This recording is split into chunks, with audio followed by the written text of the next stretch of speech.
Hey everyone, welcome to Chibi Fire Alarm Test 18, I think? I don't remember right off the bat. So you can see I got my addressable controller once again, DC power supply, because I have a Simplex setup, sort of, because I got the TrueAlert. 4903-9452. So, I got the FCI MS-2 as the initiating device.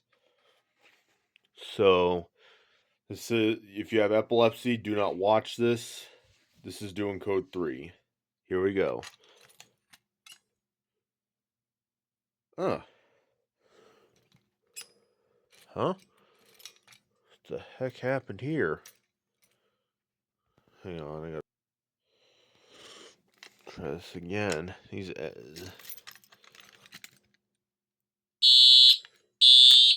we go.